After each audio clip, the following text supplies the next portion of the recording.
Ladies and gentlemen, welcome to the program. Today we're going to do something a little stranger than usual on Uncle Strangely Presents. Instead of our normal variety show format, we're going to have a sit-down interview with the one and the only Wet Willie of Wet Willie's Wild West Wonder World. Welcome to the show, Wet Willie.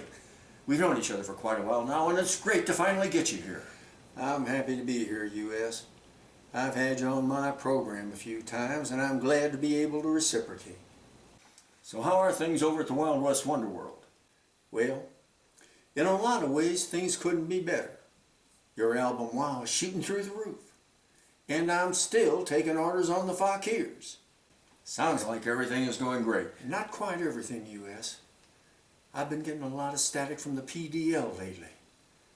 And it's beginning to bug me. The Penis Defense League is after you? They're saying that the penis pair is sizes, and creating an aura of fear among their huge membership that women will no longer accept them for who they are. They're accusing me of being anti-penis. Well, that's just silly, Willie. Because if there's one thing I'm sure of, it's that you stand behind your penis. That's right, U.S. And I just want to say right now, I support penises everywhere. Thanks for the good word, U.S. Glad I could lend a hand, Willie. But that's not the reason we got you here today. Most people only know you as an entrepreneur and philanthropist. Why don't you tell us a little bit about how you got started in the business? If nothing else, maybe that'll help clear up any mistaken impressions people have about you. I'd be happy to, U.S. My first real job was up north of Butte, Montana, where it's as cold, desolate, and wild as it was 200 years ago. I was young and idealistic, and I had a chance to get with a company that looked like it was going places. What kind of job was it? Selling thermal horseshoes. Thermal horseshoes? Yeah. You know how much of a giver I can be. And the idea of helping those poor horses make it through the winter really appealed to me. How did it go? Well, on the face of it, it was a great idea. Help the horses stay comfortable through the winter so both them and the cowboys could have an easier time of it. So what happened?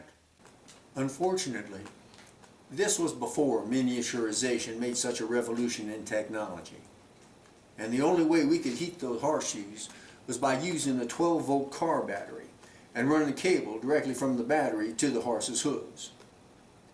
But in that cold weather, those batteries would drain in a couple of hours, which meant you had to bring along extra batteries just to make it through a workday. But you couldn't put extra batteries on a horse because of the bulk and the weight. So it was decided to go with a recharger. But that still added bulk, weight, and gas, which meant you either had to use a wagon, which limited travel quite a bit, or go with a mule. We went with a mule. But you would be amazed how stubborn a mule can get when he sees a horse with warm hooves while he's freezing his big toe off. So with extra shoes and batteries for the mule, plus food for the animals, and then we had the recharger and the gas for the recharger, plus the fact that the cable kept breaking every few hundred feet in that rough terrain, you had to bring along extra wire and a repair kit. We ended up with about 400 pounds of equipment and a load big enough for a truck, which is what we finally ended up using. We got a four-wheeler and ran the cable straight from the truck to the horse's hooves. Even a four-wheeler can't go everywhere, though. So we had to extend the cables where it got too rough. And the sight of a horse dragging a couple hundred feet of heavy wire behind him through the snow is not a pretty sight. Turns out a job a cowboy could normally get done before lunch took about a day and a half if we were lucky. Of course, the fact that the cost averaged about $12,000 a hoof with the truck and all didn't help sales much either. The company ended up selling out to a Canadian concern which decided to streamline and go a different route by adding insulated leg wear. But the stallions wouldn't wear the girdles necessary to hold their stockings up, and the mares kept ripping the fishnet mesh on theirs. I did hear, though, that sales rose when they added negligee, and they're still in business. Okay, what did you do after that fell through? Well, selling is my life, so to speak. and helping those horses had given me a purpose and a desire to help others. So I decided to sell prosthetic fins to dolphins. Excuse me? Prosthetic fins to disabled dolphins. It worked out pretty well, too. Of course, I had to stay out with them.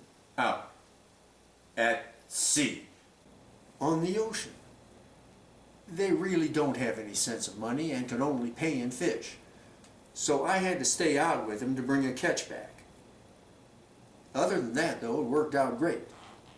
I didn't have to pay rent or buy food. I just ate sushimi and slept on a kelp bed.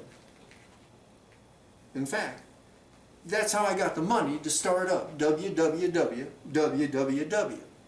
Really? That's how you got your start? Yep.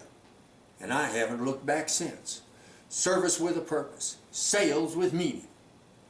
Why, right now, I'm promoting another great idea whose time has come. Oh? And what's that?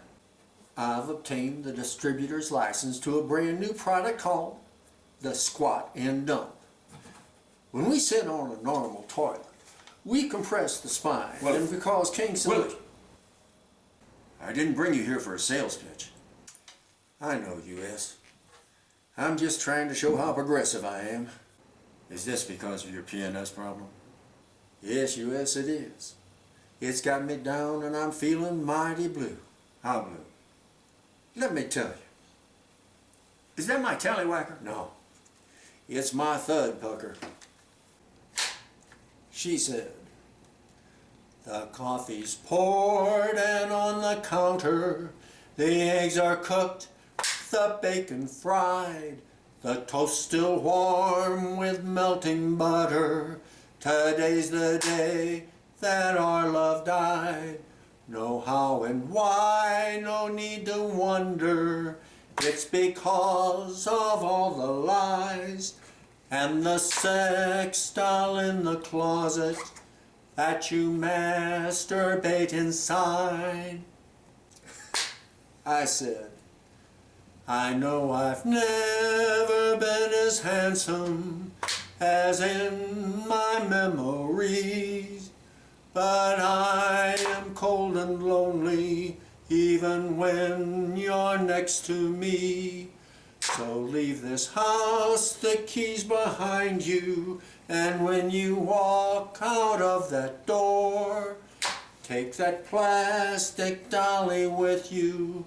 I won't need it anymore. I've got those way down, low down, gonna put me in the ground blues. No matter what you say, you don't know how I feel. I ain't got nothing to lose. I've got those way down, low down, gonna put me in the ground blues. No matter what you say, you know it isn't real. I ain't got nothing to lose." One and only Quick Willie, ladies and gentlemen. All right. Say, where do you think I should insert the comma? Why don't you just shove it up your cue the music?